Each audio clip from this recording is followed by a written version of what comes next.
Jai Hind students, welcome to physics lecture of grade 11.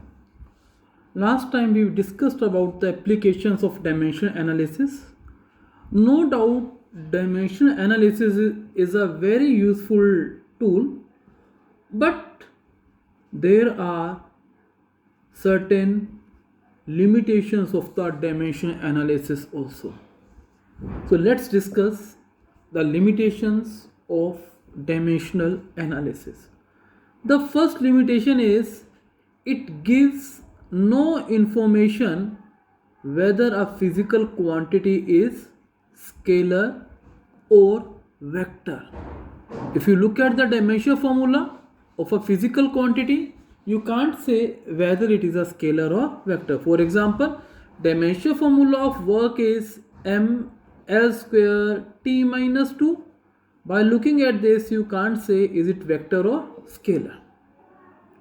Second point is that by using dimensional analysis, value of dimensionless constant can never be determined. We can never determine the value of the dimensionless constant when we are deriving a physical relation.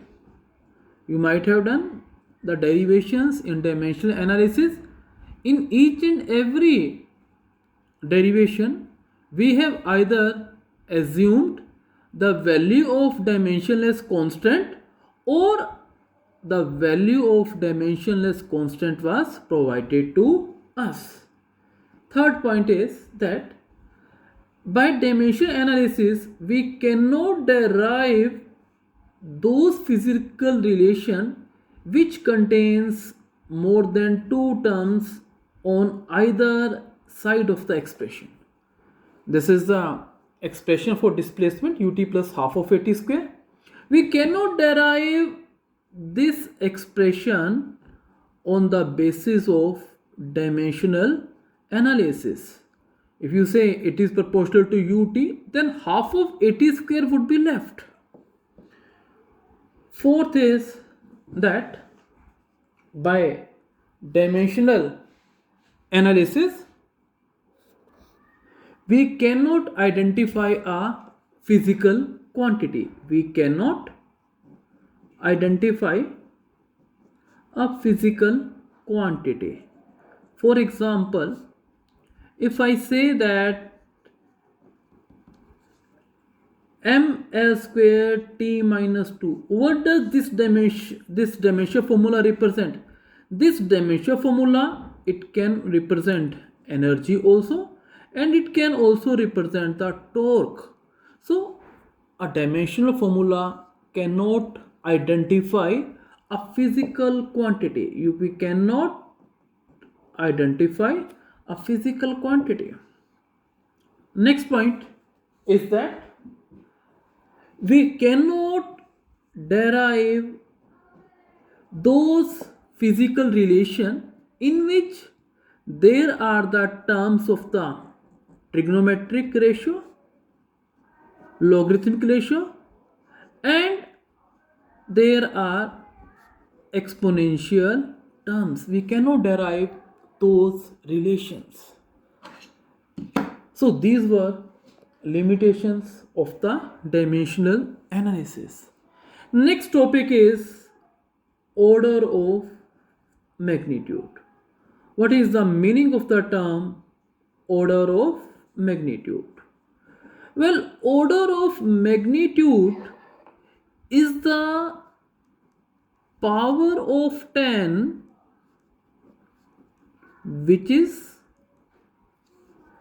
closest to magnitude of a physical quantity. What does this definition means? For example, if I say that length of an object is 7 meter, 7 meter is closer to 10. Since it is closer to 10, So power of 10 is 1. So order of magnitude of 7 meter length is 1. Since 7 meter is close to 10 to the power 1. If I say length is 45 meter. Now all of us know that 45 meter is closer to 10 than 100. What I'm saying, 45 meter is lying between 10 to the power 1 and 10 to the power 2, which is close to 45. 10 is close or 10 to the power 2 is close.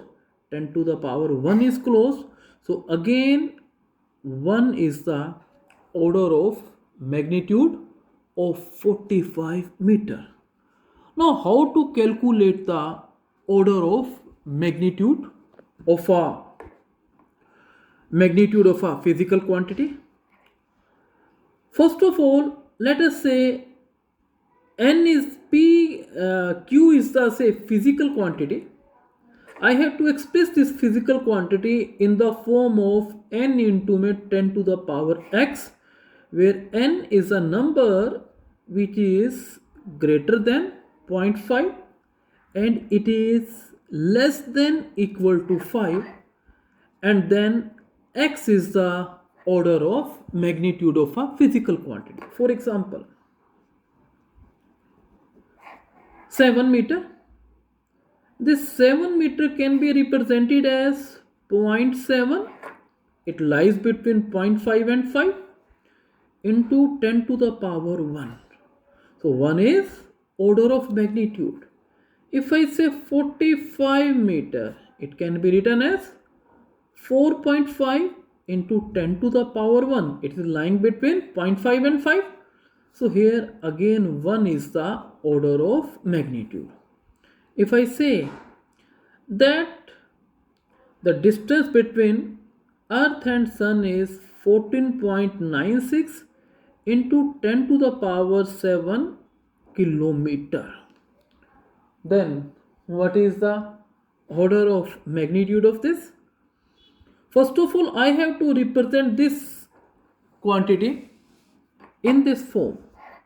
So it can be written as 1.496 into 10 to the power 7 kilometer or 8 kilo. It will be 8 kilometer. Now this is lying between 0.5 and 5. So I will say 8 is the order of magnitude. I know that mass of an electron is 9.1 into 10 to the power minus 31 kilogram. Is minus 31 is the order of magnitude? Answer is no, because this 9.1 is not lying between 0.5 and 5. So I have to make in this form. It can be written as 0.91 into 10 to the power minus 30 kilogram. So I will say 10 to the power minus 30 is the order of magnitude. I think order of magnitude is clear to you. Let me take one more example. If I say that charge on an object is 746 nanocoulomb, it can be written as 746 10 to the power minus 7 coulomb or minus 9 coulomb. Is minus 9 order of magnitude of charge? Answer is no, because I have to represent this in this. So I have put the decimals three places on this side. So I have to add 3 in this, multiplied by minus 3, 9 plus 3 coulomb. It can be written as 0.746 10 to the power minus 6 coulomb. So answer is minus 6 is the order of magnitude. So in this way we can define and we can find out the order of magnitude. Now there are a few questions that I'm giving you. Find the order of magnitude of this. Mass of sun is 2 into 10 to the power 30 kilogram. Radius of earth is 6400 meter. And one more question is, the speed of light in vacuum is 3 into 10 to the power 8 meter per second. The distance between earth and sun is 14.96, that we have done. 14.96 into 10 to the power 7 kilometer. Now write it as 10 to the power 10 meter. Its order of magnitude, you have to find it out. And one more physical quantity. Let us say we are having an object whose height is, let us say, 19 meter. So find its order of magnitude. Next topic is measurement of distances. Measurement of distances. So let's do the methods of measurement of distances. First method is parallax method. Parallax method, P-A-R-A-L-L-A-X. Parallax method. Can you tell me what is the meaning of the term parallax? Okay. To understand this point, now mark a point on the paper. Now what you do, see this from your right eye, keeping left eye closed, you will find some shifting. And now look this from your left eye, keeping the right eye closed. You will find that some shifting in this point. So this is called the parallax. So how can you define parallax? Parallax can be defined as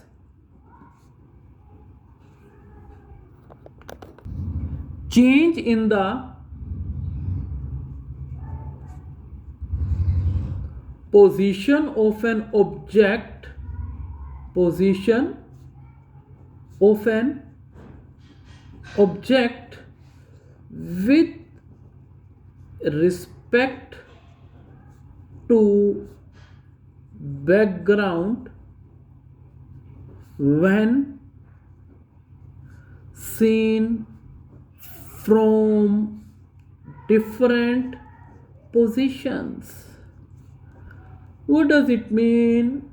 It means the change in the position of this when seen from the different positions. So this is the parallax. Now, the distance between the different points of observation, this distance is called basis. We are observing this point from L and from the R. Then the separation between L and R is called the basis. Now definitely you will say that there is an angle which is subtended.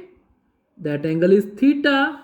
So here theta is called the parallatic angle.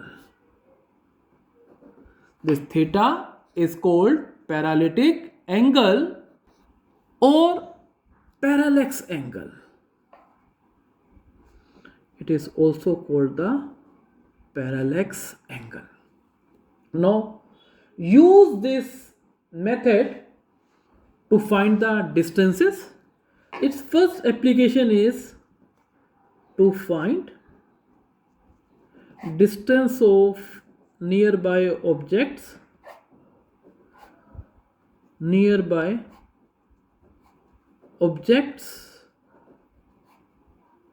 in space. All of us know moon is close to the earth. So let's find out the distance of moon from the earth. Let us say this is the earth.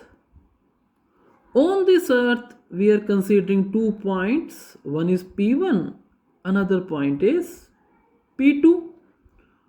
Now let us say this is the position of the moon. What we do, we find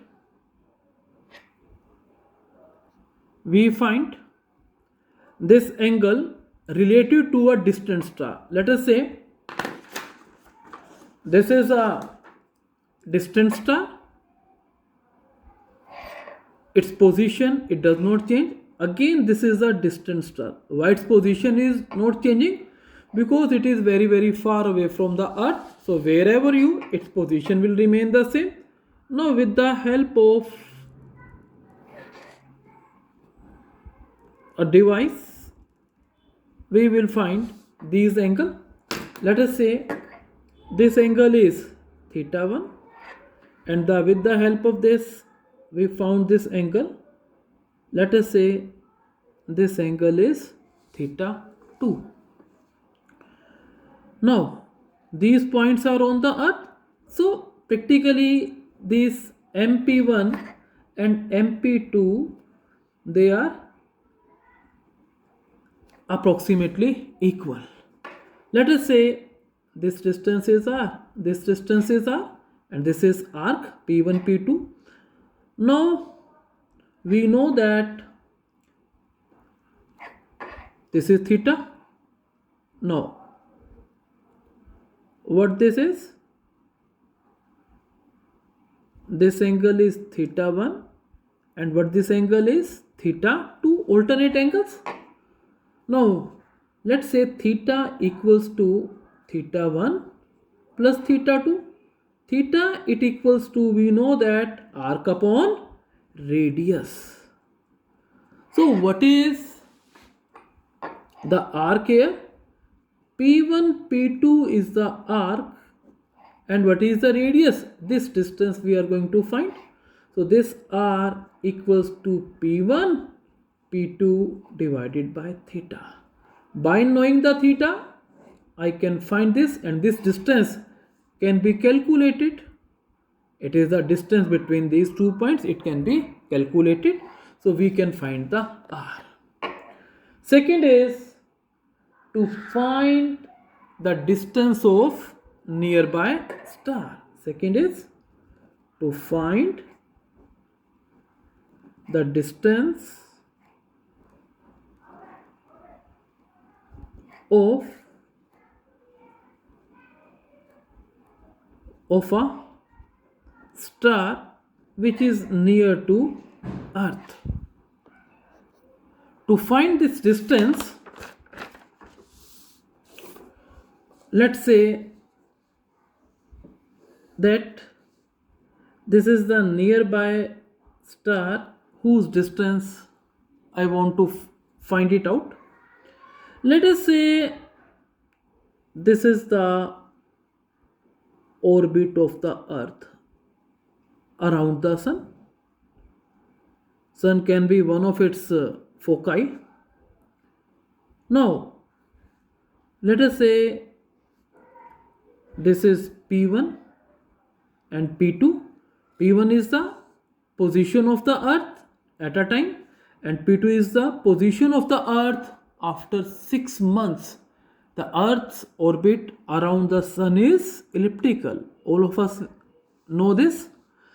Now with the help of the astronomical telescope, we can find the angles like this. Let us say, to find this, as done in the previous topic, let's choose a very distant star. This star is very, very far away from the earth, such that it appears to be stationary with respect to earth, because it is very, very far away from earth. Its distance is much, much greater, it is greater than more than, let us say, 500 light years. So again, the position of the star, it will remain here because it is very very far away from the earth. Now with the help of the astronomical telescope, what we will do, we will find this angle theta 1, and after 6 months, again with the help of the astronomical telescope, we will find this angle. Let us say this angle is theta 2. Now what I'm going to do, I'm drawing a line so that this line is parallel to this. So this angle is theta 2 and this angle is theta 1. Right? Now let me explain it again. This method can be used to determine distance between Earth and a star which is at a distance less than 100 light years. Now with the help of telescope, we measure with the help of astronomical telescope,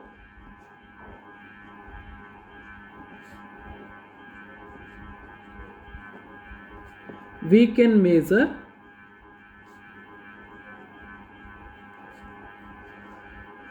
angles theta 1, theta 2 as shown in figure. Right? And what is S dash here? It is a distant star. And what is S? It is a nearby star. And this is sun here, so that both S, they do not create the situation of ambiguity. Now let theta equals to theta 1 plus theta 2, and theta, we know that it equals to arc upon radius. Let us say sp1 is r and sp2 is r. So this means theta, what is the arc? p1, p2, let us say radius is r. So r, it equals to p1, p2 upon theta. Now what is p1, p2? It is the twice the distance between planet Earth and Sun. One is this distance, another one is this distance, and the average distance between Sun and the planet Earth is called astronomical unit. So I can say that this R, it equals to twice of astronomical unit upon theta, because P1, P2 is approximately equal to P1, P2, and this is twice of astronomical unit. Right? So in this way we can find the distance of nearby star. Now my question is, why this method? What is this method? Parallax method cannot be used in measuring distance is greater than 100 light years. So its answer is that if r greater than 100 light years, then theta will become very small, which is very difficult to measure. Even a small error in its measurement will give huge difference in the result. So we cannot measure the distances which are greater than the 100 light years. Then which method we use to measure the distances? Its answer is very simple. For such a cases, we use spectroscopic method. What does it mean? We compare the light emitted by the stars. We compare the intensities of the light emitted by the star. Let us say this is the star S1 and this is the star S2. Let us say this star S2 is very far away from the earth. Now this is the earth, and with the help of we are having a device with the help of which we measure the intensity of the light which is coming on the earth. We measure the intensity of the light which is coming on the earth. So what we do? We can measure I1 and I2. If I say R1 is the distance between star and earth and R2 is the distance between the star and the earth, then what can I say? Then there is a term, formula used is I1 R1 square is equal to I2 R2 square. If I know I1 R1 I2, I can find R2 also. This method we will do in details in next topic. Next is, with the help of parallax, we can also measure the size of an astronomical object. To measure size of an astronomical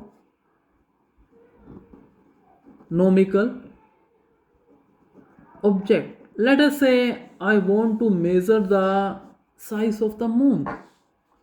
It is very simple to measure the size of the moon. Let us say this is the moon. My target is to measure its size. Let us say we are on the earth. With the help of the telescope, we will measure this angle theta, and let us say AB is the diameter, and let us say this distance is r. We know that theta it equals to arc upon radius. So theta can be measured, and if I want to know about this arc AB, r is the distance between earth and moon, that I know. So I can calculate this arc AB as r multiplied by the theta. Remember here, what we have to do? We have to measure theta in radian. We have to put the values in radians. Now, other method is to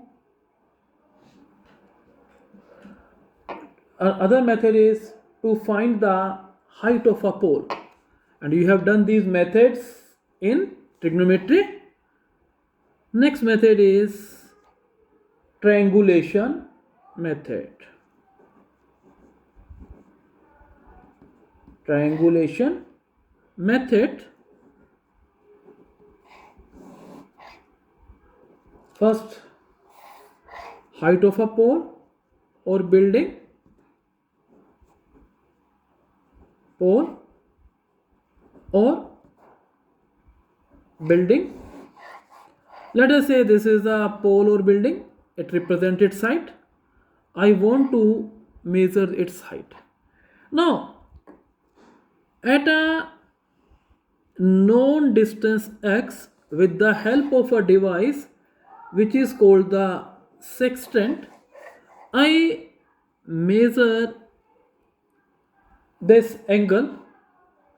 This angle is the say theta. With the help of the sextant, I can measure this angle of elevation depression. This angle is theta. That device is called the say sextant. And if I know the theta, I can calculate h. How can I calculate h? Let us say this is A, B, C. In triangle BAC, perpendicular upon hypotenuse, it is tangent theta. So h, it equals to the x tangent theta. So I can measure the height of a pole by this method. And second is, I can also measure height of an inaccessible object. For example, let us say this is the earth, and here what we are having, this is the mountain. I want to measure its height. Now, what is its height? Its height is this. Let us say this is its height. Now, how can I measure its height? Because this distance cannot be measured. So what I do? I will take 2 points. One point is A, another point is B. Again, with the help of sextant, I will measure this angle as the theta 1, and again from the point B I will measure this angle. Let us say this angle is theta 2, and this point is C and this point is D. My target is to measure H. I can measure AB. Let us say this AB is the X. Now, what calculations? Simple calculation you have to do. It's very simple. Now, I have to measure H, but I don't know this. So let's take the triangle. In right triangle DCA. What is in right triangle? DCA. Cotangent theta 1. What is cotangent theta? It is perpendicular upon base or base upon perpendicular? It is base upon perpendicular. Let us say base is AC and perpendicular is CD. And what is CD? CD is H. Right? So I can say H equals to AC upon cotangent theta 1. Now, in triangle DBCD,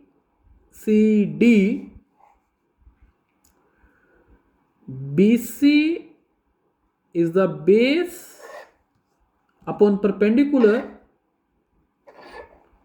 CD, it equals to cotangent theta 2. And what is BC? It equals to AB plus AC, and CD is H, cotangent theta 2. Right? So I can say that cotangent theta 2 equals to AB is x. And what is AC? From here I can say AC is h cotangent theta 1. So I can write h cotangent theta 1 upon h. Now cross multiply. H cotangent theta 2